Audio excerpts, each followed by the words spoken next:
why the hell you are sharing your information to anywhere in the country? कुछ कहते हैं लोग कि गोदी मीडिया है, पता नहीं वो गोदी का हमें ये इंफॉर्मेशन रिवील नहीं करनी चाहिए। Net centric capabilities, what is net centric capabilities? अभी हम लोग देख रहे हैं कि जितने सारे पाकिस्तान के यूट्यूब चैनल्स थे, उन सारे चैनल्स को इंडिया ने जो डिस्टर्बेंस पैदा कर रही हैं सोसाइटी में, whether it is communal disturbance, whether it is unnecessary messages, whether it is information transferring from here to there, and whether it is abusing each other, whether it is praising each other country, whether it is whatever it which provokes your war, जो भी आपकी जंग में provocation का काम करता है या भड़काने का काम करता है, जो हमारी जो देश की जनता है वो हो गई या बाहर देश की जनता या दुश्मन देश की जनता वो हो गई, उन सारी चीज़ों को जो भी भड़कावे का काम करते हैं या मिसगाइड करती हैं या मिसकम्युनिकेट करती हैं, उन सारी चीज़ों को स्टॉप करने के लिए इसका इस्तेमाल किया जाता है नेट सेंट्रिक कैपेबिलिटीज। तो इसके अलावा तो एक तो इन भड़कावे की चीज़ों को कम करने के लिए इस्तेमाल किया जाता है नेट सेंट्रिक कैपेबिलिटीज, और इसके अलावा किस चीज़ में इस्तेमाल की जाती है इसको? सी बेसिकली एक चीज़, अभी हम फिलहाल हम इंडिया और पाकिस्तान के जंग के हालात में हैं, दोनों कंट्रीज एक दूसरे के साथ अभी जंग लड़ने की कंडीशन में है। अभी हो सकता है कि आज मोदी जी अटैक करें या पाकिस्तान डिफेंड करे या इस तरह की चीज़ें अभी कभी भी हो सकती हैं। अभी हम जंग के हालात में हैं, जो कम्युनिकेशन है, जो मीडिया है हमारा इंडिया का या पाकिस्तान का जो भी है, वो अभी यही कह रहा है, या जो भी गवर्नमेंट के इंफॉर्मेशंस आ रहे हैं जो पेपर में, जो चीज़ें अभी हमें दिखाई दे रही है after Pahalgam attack, we are in a condition of war zone. अभी हम वॉर की कंडीशन में हैं। तो वॉर की कंडीशन में बेसिकली जब भी कोई भी देश एक दूसरे के साथ जंग लड़ता है, तो सबसे इंपॉर्टेंट चीज़ क्या होनी चाहिए किसी भी जंग में? सबसे इंपॉर्टेंट क्या है आपका? We should have resources. जो जितने सारे रिसोर्सेस हैं, जैसे कि हमारे आर्म्स हो गए, अम्यूनिशंस हो गए, हमारे फौजियों के लिए खाना वगैरह जो है, सोल्जर्स के लिए जो सारी चीज़ें हैं, उनको गन्स है या उनके बुलेट्स हैं, जो भी चीज़ें उनको चाहिए, व्हीकल्स हैं, वो हमारे पास क्या चाहिए? रिसोर्सेस चाहिए। और दूसरा, हमारी जो पब्लिक है उसके लिए भी रिसोर्सेस चाहिए। भूखे तो नहीं रह सकते ना कि हम, और किसी भी कंट्री पे हम फूड के लिए या हम अपने अम्यूनिशंस के लिए, आर्म्स के लिए हम डिपेंड नहीं हो सकते। We need to have our own resources. दूसरी चीज़, और तीसरी इंपॉर्टेंट चीज क्या है? तीसरी इंपॉर्टेंट चीज है कि हमारे अंदर ताकत होनी चाहिए, जो हमारे जिस्म में ताकत होनी चाहिए, दिमाग में ताकत होनी चाहिए, हिम्मत होनी चाहिए लड़ने की, या जज्बा होना चाहिए, पेट्रियोटिज्म होना चाहिए। यस, डेफिनेटली ये इंपॉर्टेंट चीज है, होनी चाहिए। और चलो, ये सारी चीजों के अलावा पूरे रिसोर्सेज चाहिए, खाना चाहिए, कपड़े चाहिए, मकान चाहिए, जो सारी चीज़ें हैं, गन चाहिए, आपको व्हीकल चाहिए, आपको एयरक्राफ्ट कैरियर चाहिए, आपको तेजस चाहिए, आकाश मिसाइल चाहिए, आपको राफेल चाहिए, आपको J-10 चाहिए, ये सारी चीज़ें हैं ना हमारे पास। अब इससे भी ज़्यादा इंपॉर्टेंट क्या चीज़ हो सकती है? Just think and tell me, इससे इंपॉर्टेंट क्या चीज़ हो सकती है किसी भी जंग में? बेसिकली बहुत बेसिक चीज़ है, बहुत बेसिक चीज़ जो सबसे इम्पॉर्टेंट होती है किसी भी जंग में, वो होती है information about your enemy, information about your strength, information about your weakness.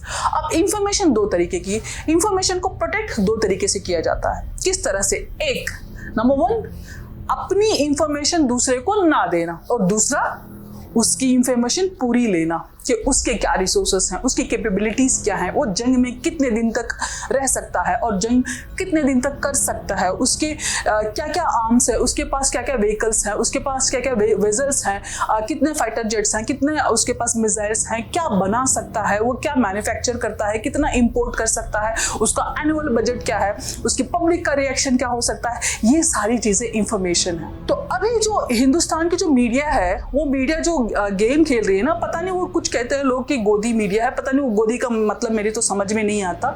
तो जो इंफॉर्मेशन, हम बाहर की इंफॉर्मेशन तो ला तो नहीं रहे हैं इतनी अच्छे से, हम बस ये कह रहे हैं कि पाकिस्तान के पास ये नहीं है, वो नहीं है, वो नहीं है। ठीक है यार, वो जो भी नहीं है, वॉट एवर इट इज, एक चीज तो बड़ी क्लियर है कि Indian economy is bigger than any Pakistani economy.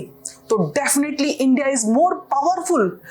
But why the hell you are sharing your information to anywhere in the country? Public को बता के क्या फायदा। डिफेंस की जो इंफॉर्मेशन बहुत कॉन्फिडेंशियल होनी चाहिए, वो इंफॉर्मेशन को हमारे जो मीडिया चैनल्स हैं वो बड़ी आसानी से पब्लिकली रिवील कर रहे हैं, प्रोक्लाइम कर रहे हैं कि हमारे पास इतने सारे फाइटर जेट के रनवेज हैं। These are all confidential information. हमें ये इंफॉर्मेशन रिवील नहीं करनी चाहिए पब्लिक में या प्राइवेट में कहीं भी। ये तो डिफेंस की बहुत कॉन्फिडेंशियल इंफॉर्मेशन है। हमारे पास कितने सारे फाइटर जेट्स हैं, हमारे पास कितना इंपोर्ट किया जाता है, हमारे पास कितना मैन्युफैक्चर होता है, ये सारी चीजें we should not reveal in public. इन सारी चीजों को हमें कॉन्फिडेंशियलिटी मेंटेन करनी चाहिए, specially to media people. Here whatever we are talking about a manufacturing, whatever manufacturing and the development of our defensive system। हम यहाँ पे कोई इंफॉर्मेशन रिवील नहीं कर रहे हैं, हम यहाँ पे कोई भी वो इंफॉर्मेशन नहीं दे रहे हैं जो जंग में इस्तेमाल की जा सकती है। तो डेफिनेटली अगर हम यही चीज, अगर हमारा सामना, चलो पाकिस्तान के साथ हमारा सामना फिलहाल हो रहा है, तो definitely we are the big brother. हमारे पास हमारी इकोनॉमी बड़ी है, हमारे पास रिसोर्सेज ज्यादा हैं, हम पाकिस्तान को किसी भी वक्त किसी भी हालात में हरा सकते हैं, क्योंकि डेफिनेटली हमारी इकोनॉमी बड़े होने की वजह हमारे पास बहुत सारे ऐसे रिसोर्सेज हैं जो पाकिस्तान के पास नहीं है कंपैरेटिवली। लेकिन अगर यही हालात चाइना के साथ होते हमारे, तो चाइना के पास अगर हम ये कह सकते थे कि हमारे पास राफेल है, हमारे पास ये है, हमारे पास वो है, नहीं। सेम डिफरेंस जो इंडिया और पाकिस्तान के साथ है, यही डिफरेंस इंडिया और चाइना के साथ है। जब चाइना इंडिया के साथ खड़ा होता है, अपोजिट में खड़ा होता है, तो जो पाकिस्तान की इकोनॉमी जितनी छोटी लगती है इंडिया के सामने, वही हालात इंडिया और चाइना के होते हैं। चाइना के सामने इंडिया की इकोनॉमी छोटी पड़ जाती है। दैट इज वाई ये हमारे लिए बहुत इंपॉर्टेंट है कि हम अपने रिसोर्सेस या हम अपनी जो भी कैपेबिलिटीज हैं या हमारी जो भी स्ट्रेंथ है उसको रिवील ना करें। हमारी स्ट्रेंथ, हमारी मैन्युफैक्चरिंग कैपेसिटी, हमारा बजट, ये सारी चीजों को हम एक कॉन्फिडेंशियल तरीके से रखें, कॉन्फिडेंशियल रखें इन सारी चीजों को, इंफॉर्मेशन को, और कॉन्फिडेंस से हम अपने आप को आगे ले चले, हिम्मत से काम करें। ये हमें सब्र करके हिम्मत से काम करने का time. It is very important for any media person to understand and also Indian public, क्योंकि इसका एक बहुत बड़ा एग्जाम्पल है। आपने देखा होगा फर्स्ट और सेकेंड वर्ल्ड वॉर के टाइम पे जब German was the beginner of second world war. When German was in the war field, German के सबके दिमाग में यही था कि जो ब्रिटेन की जो आर्मी है वो कुछ नहीं कर सकती। ब्रिटेन का तो पूरी दुनिया में यही था कि वी आर ट्रेडर्स। तो ट्रेडर्स के पास क्या हो सकता है? ट्रेडर के पास इतनी इक्विप्ड आर्मी नहीं हो सकती, ट्रेडर इतना डेवलप्ड उनके पास आर्म्स नहीं हो सकते। लेकिन when German lost, then they realized जो ब्रिटेन की जो आर्मी थी, they are more powerful than German army। तो इसलिए we should be very much careful before revealing any information to anyone, including Indian public, including our citizens। Citizens क्या कर लेंगे ये जान के कि J-10 कितना पावरफुल है या राफेल कितना पावरफुल है? क्या कर लेंगे? एक नॉर्मल सिटीजन इंडिया का हो या पाकिस्तान का हो, ये जान के क्या कर लेंगे? लेकिन ये हो सकता है ना कि पाकिस्तान की जो आर्मी है, पाकिस्तान की जो एडमिनिस्ट्रेशन है या ऑफिसर्स हैं, उनको पता चल जाए कि इसकी क्या कैपेसिटी है। ये तो कॉन्फिडेंशियल होनी चाहिए ना ये इंफॉर्मेशन। तो इस तरह से तो इन सारी चीज़ों को इन सारी चीज़ों पे नज़र रखने के लिए, इन सारी चीज़ों को हैंडल करने के लिए what government does this net centric capabilities में बेसिकली क्या होता है, लेट मी एक्सप्लेन हियर। अगर ये फाइटर जेट है और ये टैंकर है और ये सबमरीन है, इन सब के बीच में कम्युनिकेशन होता है ना, और यहाँ पे आपका सैटेलाइट है, ये आपका सैटेलाइट समझो। तो इन सब के बीच में जो कम्युनिकेशन होता है, ये ऐसा होगा ना, कम्युनिकेशन ऐसा होगा ना। तो इन सब का जो कम्युनिकेशन होता है, इस कम्युनिकेशन को कॉन्फिडेंशियल रखने के लिए या इसके आसपास जितने जो नेटवर्क सिस्टम है, जो कि आजकल बहुत ज़्यादा हो चुका है, जो हमारे सोशल मीडिया वगैरह में बहुत ज़्यादा हो चुका है, इन सारी चीज़ों को कॉन्फिडेंशियलिटी मेंटेन करने के लिए या हर एक चीज को बहुत अच्छे से स्क्रूटनाइज करने के लिए, या हर एक चीज गवर्नमेंट के नजरों के सामने से जाती है। आप ये मत समझो कि मैं कुछ भी बुलशिट कर दूंगा और गवर्नमेंट को पता नहीं चलेगा। No, everything will be, government के नजर से ही गुजरती है हर चीज, हर एक माइन्यूट या माइक्रो चीज भी गवर्नमेंट की नजरों से ही चलती है। तो ये किस तरह से होता है? ये जो नेटवर्क सिस्टम है, ये जो आपका सैटेलाइट सिस्टम है, ये सैटेलाइट जो हेडक्वार्टर से कनेक्टेड रहता है, और ये जो फाइटर जेट का जो कम्युनिकेशन है, या इसका जो टैंकर का जो कम्युनिकेशन है, सबमरीन का कम्युनिकेशन है, या यहाँ पे आपकी एयरक्राफ्ट कैरियर है, तो इन सब का जो कम्युनिकेशन है, वो सारा कम्युनिकेशन इसके जो नेट सेंट्रिक के थ्रू होके निकलता है, जिससे आपका जो भी कम्युनिकेशन है एक दूसरे के। अब मान लो यहाँ पे टैंकर अटैक करने गई पहले, तो टैंकर अटैक करने जाती सबसे पहले, तो सबमरीन इसके अगल बगल में सबमरीन चली जाएगी, और इसके जो एयरक्राफ्ट कैरियर है, ये एयरक्राफ्ट फाइटर जेट को लेके एयरक्राफ्ट कैरियर यहाँ पे पहुंच जाएगा। तो टैंकर आगे गई और फाइटर जेट एयरक्राफ्ट कैरियर यहाँ पे पहुंच गया, और फाइटर जेट को लेके, और फाइटर जेट जो कि हमने इसको टैंकर को दिखाया, और फाइटर जेट टैंकर से पहले जाके अटैक करके आ जाती है। इस तरह से होता है, ये सारा पूरा आपका कम्युनिकेशन हैंडल करता है, और इसमें जो भी यहाँ पे हेडक्वार्टर में बैठा होगा इन सब को मैनेज करेगा, इन सबको गाइडलाइंस देगा कि आप ये करोगे, पहले आप जाओगे, तो पूरी स्ट्रैटेजी से ये मेंटेन होता है। This is where the net centric will be used, और इसमें बहुत सारे कंट्रीज ने नेट सेंट्रिक को इस तरह भी इस्तेमाल किया गया है, जैसे कि हमने देखा था कि किस तरह से लिबिया में because of Facebook, because of miscommunication, because of so much information, wrong information you can say, गलत इंफॉर्मेशन देके गवर्नमेंट को सप्रेस कर दिया गया था। अभी जो कुछ दिन पहले हमने बांग्लादेश में भी देखा कि किस तरह से एक जो पॉपुलेशन है, जो पब्लिक है, गवर्नमेंट से सप्रेस होके एक मैसेज अपने एक दूसरे के बीच में सर्कुलेट किया, और वो मैसेज के जरिए सारे एक साथ मिलके किस तरह से गवर्नमेंट के खिलाफ खड़े हो गए। जंग के हालात में गवर्नमेंट सबसे पहले अपने देश की, अपनी जनता की तरफ देखती है, ताकि इनको कोई भड़काऊ मैसेज। अब चलो पहलगाम अटैक हुआ। अब पहलगाम अटैक में सबसे पहले क्या हुआ? सबसे पहले पहलगाम अटैक में एक चीज बाहर आई कि वहां पे जो थे, जो जिन्होंने अटैक किया, उनका पहला क्वेश्चन ये था कि आप हिंदू हो या मुसलमान हो। तो रिलीजन पूछ के वहां पे अटैक किया गया पहलगाम अटैक में।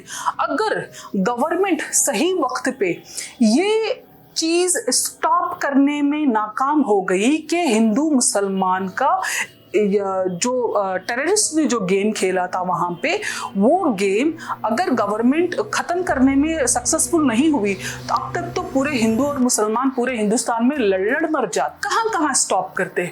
और ये मैसेज कितनी तेजी से पूरे हिंदुस्तान में फैली कि जिस दिन अटैक हुआ उसी दिन शाम के 6 बजे से पहले, या यूं कहो कि 2:30 बजे अटैक हुआ था ना, 2-2:30 बजे के करीब पहलगाम अटैक हुआ था, लेकिन दोपहर के 3-4 बजे जब तक वो वहाँ के लोग बाहर भी नहीं आए थे। जैसे कि आपको तो पता होगा कि कश्मीर में प्रीपेड काम नहीं करता, वहाँ पे पोस्ट पेड ही काम करता है, या तो वहाँ पे जाके खुद सिम लेनी पड़ती है। लेकिन उसके बावजूद भी with the help of wifi और हॉटस्पॉट्स वगैरह, सोशल मीडिया के थ्रू पूरी इंफॉर्मेशन 1-2 घंटे के अंदर पूरा हिंदुस्तान में फैल गई, पूरे हिंदुस्तान में फैल गई पूरी इंफॉर्मेशन कि वहां पे क्या क्या हुआ था, कितने लोग आए, किस तरह से अटैक किया, क्या हिंदू पूछा मुसलमान, ये सारी चीजें हुई थी ना। और इसके बावजूद वहां पे एक इंफॉर्मेशन बड़ी क्लियरली फैल गई कि हिंदू मुसलमान को पूछ के मारा गया था। ये सवाल किया गया था, हिंदू है मुसलमान है जो भी है। अब किसी कोई कहता है कि नहीं पूछा गया था, कोई कहता है एक मुसलमान भी शहीद हो गया था।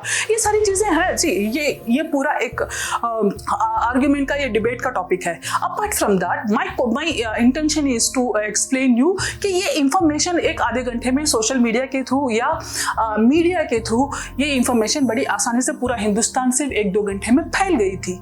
लेकिन अगर गवर्नमेंट ने इस बात का ध्यान नहीं रखा होता कि हिंदू मुसलमान का ये जो टॉपिक है, इस टॉपिक को अगर गवर्नमेंट ने ठीक तरीके से ध्यान नहीं रखा होता, with the control on entire social media and communication system, तो अभी जो सीमा हैदर कुछ ऐसा, एक पाकिस्तानी एक लेडी आके रहती है, उसके घर पे अटैक हो गया था अभी, तो उस तरह की चीजें बहुत बड़े लेवल पे हो जाती। इंडिया और पाकिस्तान पाकिस्तान लड़ना तो बाद में होता, पहले तो हिंदुस्तान में ही, इंडिया में ही हिंदू मुसलमान लड़ लेते, और वो उन पे अटैक करना तो बाद की बात होती। यहाँ का जो दंगे होते उनको सप्रेस करना मुश्किल हो जाता अगर government with in seconds alert ना होती इन सब चीज़ों को। कि अगर गवर्नमेंट उन भड़काऊ जो मीडिया चैनल्स हैं या यूट्यूबर्स हैं उनको अगर सप्रेस ना करते, तो वो तो भड़का देते, ये तो मुसलमानों को गाली दे रहे हैं, इन हिंदुओं को गाली दे रहे हैं, ये कोई इनको सपोर्ट करे, कोई इनको भाई what ever it is, 28 Indians died there, 28 Indians, we'll discuss later, Hindu Musliman will discuss later, 28 Indians died there. अब now Pakistan is in defensive system, Pakistan अपना पूरा डिफेंस को मजबूत बना रहा है। Now it's our time to work on it, to do our homework, कि सबसे पहले तो हम अपने घर पे सुरक्षा को पूरी करें और उसके बाद में अटैक करने का देखें। जब सामने वाला डिफेंस में आ जाता है, what we should do, we can't be defensive, right? We should attack, we should offend तो उसने कर दिया, करने के बाद वो डिफेंड क्यों कर रहा है अपने आप को? डिफेंड करने की मेन वजह क्या है? उसको पता है गलती की है, उसको पता है गलती की है, ये तो कभी ना कभी तो मुझे अटैक करेगा। That is why he is protecting himself. Pakistan ये नहीं बोल रहा कि मैं अटैक कर रहा हूँ, पाकिस्तान बोल रहा है मैं डिफेंड कर रहा हूँ। तो दैट इज वेयर इन सारी चीज़ों को अपने देश में अमन फैलाने के लिए या मिसकम्युनिकेशन या उस तरह के चैनल्स को जो मीडिया में आके इस तरह की जो चीज़ें फैलाते हैं, भड़काऊ चीज़ें बताते हैं कि मुसलमानों को ना बोलो, मुसलमानों को बोलो, या हिंदुओं को ना बोलो, हिंदुओं को बोलो, ये सारी चीज़ें ना हो।